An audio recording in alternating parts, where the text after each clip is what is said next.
Bem-vindos ao nosso Falando Nisso de hoje, nesse canal YouTube, com a pergunta da nossa querida amiga, colega do Fórum Campo Lacaniano, que está fazendo esse trabalho tão bacana aí na Folha de São Paulo, com a sua coluna, que está indo muito bem, que é a Vera Iaconelli. Christian, querido, você considera o uso dos polêmicos termos falo, homem e mulher nas fórmulas da sexuação de Lacan logicamente necessários? Se não, quais termos você proporia? Muito amiga Vera, então, essa encrenca, né, com o fato de que a psicanálise, né, com Freud, notadamente no seu texto de 1923, né, sobre as diferenças anatômicas entre os sexos, né, e mais adiante Lacan, que faz uma renovação desse conceito, né, distinguindo ele claramente do pênis, deslocando ele para a noção de um significante marcador da falta, né? E o significante que está vetorizando o desejo, o significante que organiza a cadeia e que também dá consistência à significação, né? O ponto de retorno da cadeia, a mensagem, a relação entre a mensagem e o código. Tudo isso poderia servir como uma separação assim óbvia, né? A crítica feminista ela não teria razão de ser, porque nós não estamos falando, né, desse pedaço do corpo, né, o pênis, em que pese o fato do Freud falar na inveja do pênis, penis night, né, que a mulher sentiria, que seria o organizativo da relação da mulher com a castração, seria a resposta básica, né, a resposta de inveja, enquanto que o homem teria resposta assim, de angústia, de medo, de temor da perda. A mulher teria essa suposição de que o seu pênis lhe foi tirado e que, portanto, sua mãe lhe fez com um corpo deficitário e, portanto, reativando, como diz a Melanie Klein, né, ódios muito originários, né, na relação da menina com a mãe. Mas tudo isso ficaria, então, assim, resolvido com o fato de que, para Lacan, o falo não é o pênis, mas é um significante. Mas aí vem uma série de observações mais finas, né, dizendo o seguinte: se o falo não é o pênis, por que chamá-lo de falo? Né? Porque, como você está falando aqui, né, por que não chamá-lo por um outro significante, na medida que o uso desse significante reificaria relações sociais de gênero desiguais e iníquas e que manteria, então, no interior desse registro teórico que é a psicanálise e das apropriações e importações que essa teoria propicia para o discurso comum também, a manutenção de uma hierarquia na diferença entre os sexos e que, portanto, a defesa não é tão boa assim, né? A gente tem um segundo argumento que vai dizer, olha, essa presença do falo, né, o conceito de falo, é necessário na psicanálise lacaniana, porque ele é um ponto essencial para a gente pensar o que é o simbólico. Né? O campo do simbólico ele tem uma centralidade dada pelo falo, né? Esse lugar do negativo dentro do campo simbólico. Isso tornaria imanente o conceito de falo, a palavra falo, a um entendimento do que é o simbólico. Isso foi objetado e está no debate, enfim, os psicanalistas que estão debatendo com a terceira onda, também com a quarta onda do feminismo, dizem, olha, essa crítica ao simbólico que a gente tem na Nancy Shodrow, a gente tem na Judith Butler, veja, ela vem mais do feminismo americano do que do feminismo francês. Essa crítica ao simbólico, de que o simbólico seria um conceito machista, não contempla o fato de que Lacan disse outras coisas, além da sua teoria da constituição do sujeito, onde o falo tem um valor fundamental, que está muito ligado ao conceito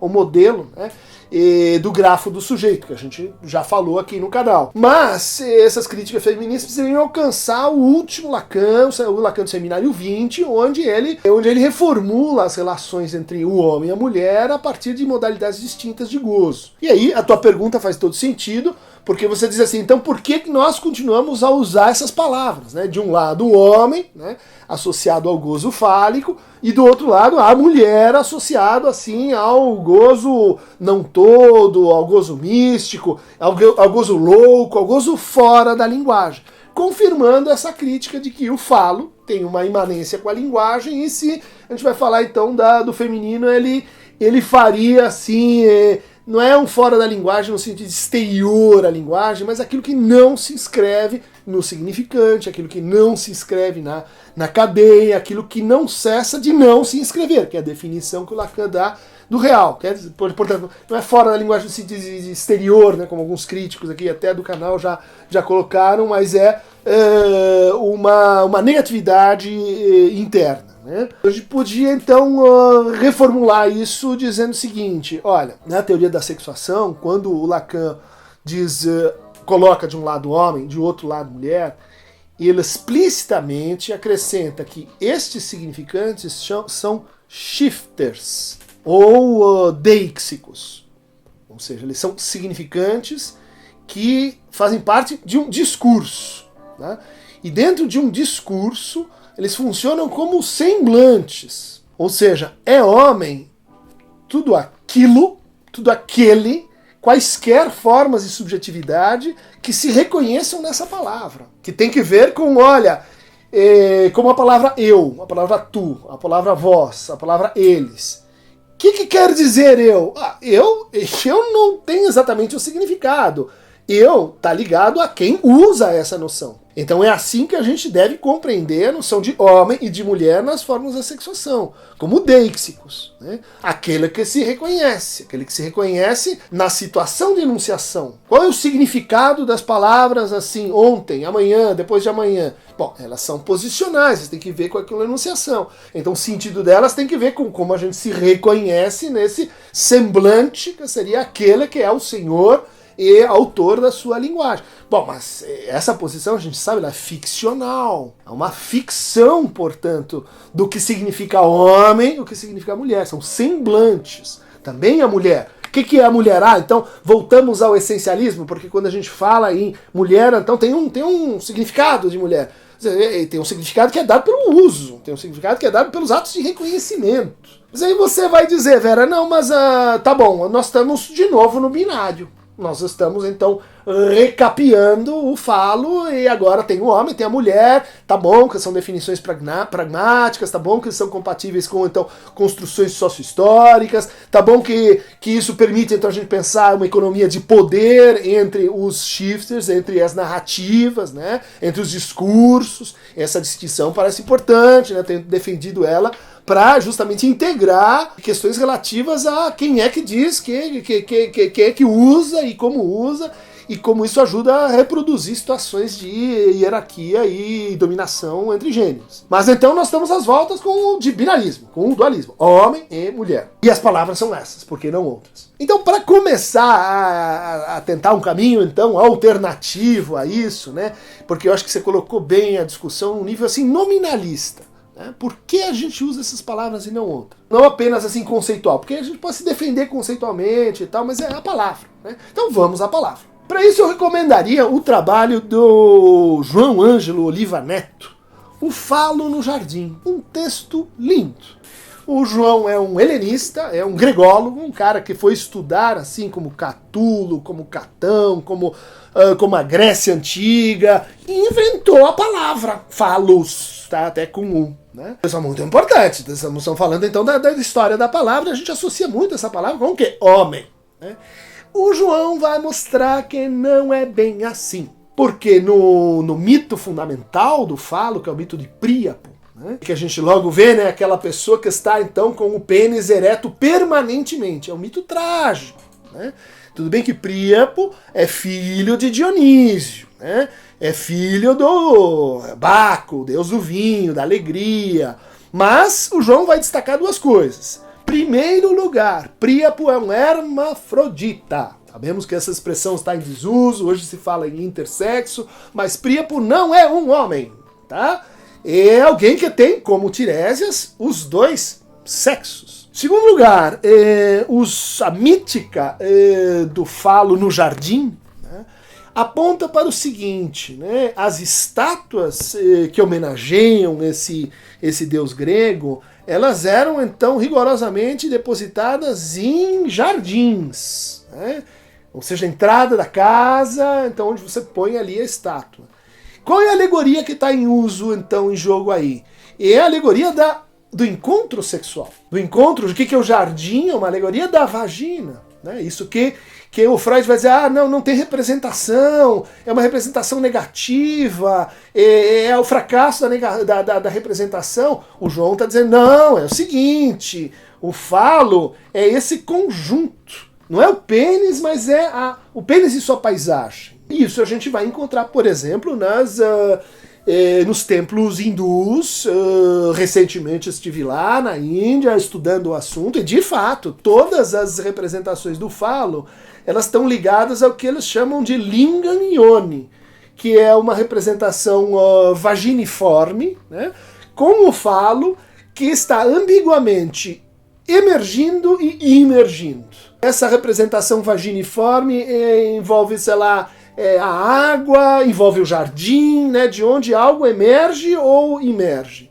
E que para o João isso faz todo sentido, porque o falo é uma mítica da fertilidade, da plantio e da colheita, uma mítica agrícola, uma mítica que tem que ver com a aparição assim das plantas, né? O ciclo da colheita. Mas o João diz algo muito interessante também sobre então sobre esse falo como representante. Veja só, a gente volta para o Lacan do Seminário 20, representante da relação, dos dois juntos, né? Dos dois órgãos, se você quiser. Ele diz assim, há algo de positivo no que ele, o falo, causa, mas há algo de negativo no que ele aparece. Né? Essa é uma ideia que está lá no Lacan, de certa maneira. Pênis ereto. O pênis ereto, ele remete ao que o que deixou esse pênis ereto. Esse não é o estado natural. Lamento informar, sei que tem gente que gostaria de viver nesse estado, mas o que seria uma tragédia, né? Assim como tem gente que imagina assim que o tamanho resolveria, e que quando você atende clinicamente pessoas que têm pênis muito grande, você nota que isso é uma tragédia, isso é uma mítica, né? De que o tamanho resolve ou faz alguma diferença. Mas tem que ver com isso, né? A mítica do tamanho tem que ver com o que causa essa transformação. O falo, a gente poderia dizer, então, na Grécia arcaica, ele envolve uma teoria da causalidade. Ele está ligado à causalidade, ele está ligado à transformação, e que as diferentes priapeias tentam descrever. Ele é uma mítica sobre o limite e o limiar. Então a gente pode dizer assim, então a diferença binária, vamos voltar a esse ponto. Para os gregos não era tão binário assim. Era, como diz o João, assim, um limiar. Né? Como é que a gente sabe que a gente passou de um para o outro? Né? Como é que a gente sabe que não tem um terceiro? Como é que a gente sabe que são 2 e não 4 e não 6? A gente não sabe. Isso está lá na definição clássica do falo no jardim. Teresa Brenan, nesse clássico, Para Além do Falo, que é um texto que eu recomendo vivamente a vocês, é uma compilação de autoras feministas, né, argumentando justamente o seguinte: eles são um modo de lidar com a noção de que a feminilidade não tem conteúdo, de que ela é um termo negativo, de que a diferença sexual é a diferença em relação ao falo. Isso está no Lacan, né? Quer dizer, o falo é o operador do desejo porque ele distribui o ter e o ser. Né? A mulher, a definição essencialista, né? É sem ter, o homem não é sem tê-lo. Mas dado o fato de que para Lacan a negatividade feminina é uma necessidade psíquica simbólica, permanece a questão: pode a reformulação dos termos da diferença sexual levar em conta a questão da organização psíquica? Acho que pode, sim. Acho que a teoria da sexuação ela pode ser lida de uma maneira binária, mas ela pode ser lida de uma maneira, como eu tenho insistido nos meus trabalhos, né, em que o ponto crucial não é o 1 ou 2, o ponto primário não é a binariedade, mas o ponto primário é o desencontro, de que existe algo, né, que a partir do desencontro causa e produz quase 1, que está do lado do homem, e o não 2, que está do lado da mulher. Né?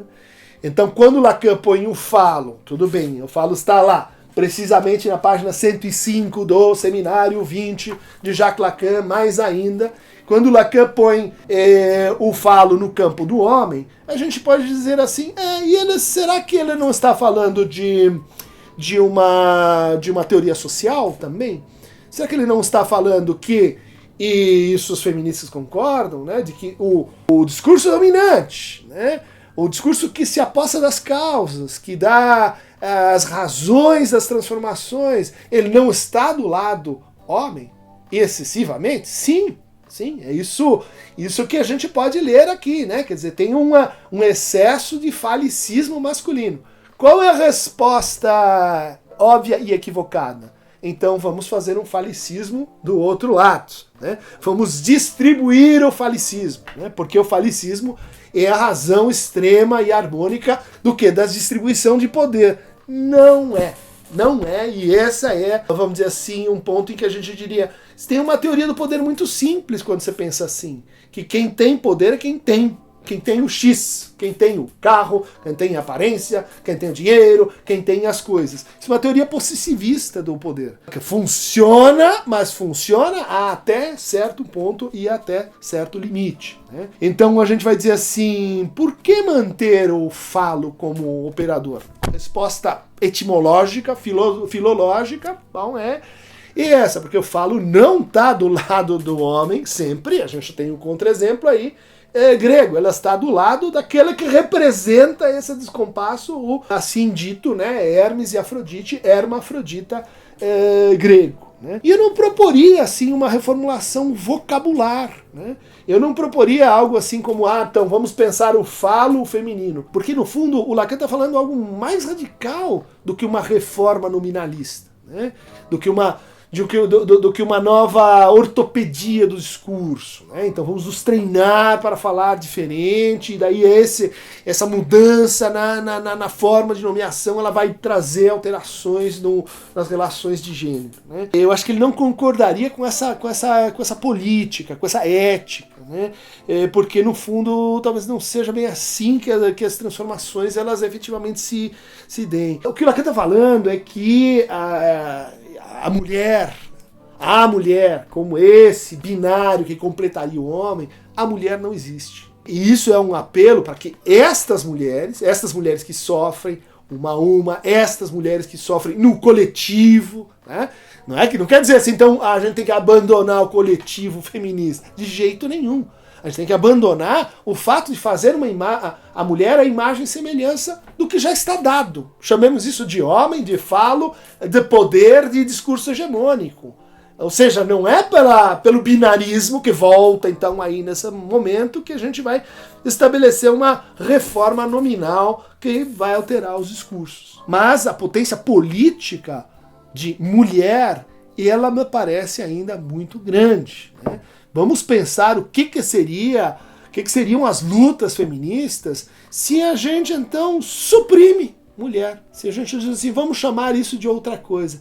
E eu acho que os efeitos de transformação eles ficariam assim um pouco mitigados ou atrapalhados, né? Beatriz Paul Preciato, né, no seu trabalho aí recente sobre a contrasexualidade, sobre o manifesto contrasexual, justamente vai colocar uma outra alternativa que seria ir assim para o domínio da técnica, né? Para incorporar a técnica nos nossos modos de gozo. Ele está falando com o Lacan do último ensino. Eu diria assim, tem uma coisa que a gente precisaria discutir talvez antes da reforma nominalista, que é a seguinte, né? Que é o preconceito, aí sim, faliforme, né?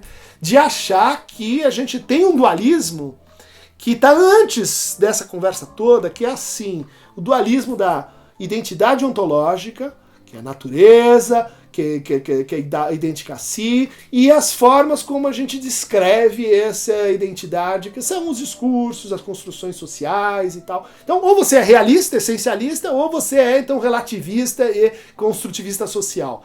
Esta oposição não serve para a psicanálise. A psicanálise nunca pensou assim. Ou melhor, ela pensou assim, quando foi nessa direção se deu muito mal. Ou a gente tem várias críticas àqueles que leem a psicanálise assim. Ou seja, tem um princípio ontológico aqui e tem as suas variações. E a gente quer questionar que esse princípio ontológico, e ela está então naturalizando o machismo, está naturalizando, porque é o princípio do homem. A psicanálise não pensa dual, a psicanálise não pensa binário, ela pensa três. Antes de Isso, tem o real. Real é desencontro, real é negatividade. O real não é masculino nem feminino. O real é aquilo que não cessa de não se escrever. O real é o negativo. Ou seja, a gente tem o real, a gente tem o simbólico, a gente tem o imaginário. São três, não são dois.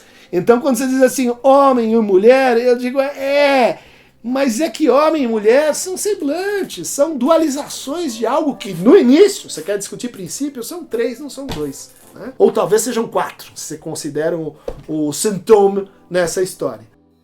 Mas então, Vera, aqueles que estão imersos nessa discussão super interessante, está aqui algumas posições para a gente continuar a conversa. E quem quiser receber mais sumos extratos faliformes, fálicos, pós-fálicos, interfálicos, clique aqui no Aqueronta Movebo.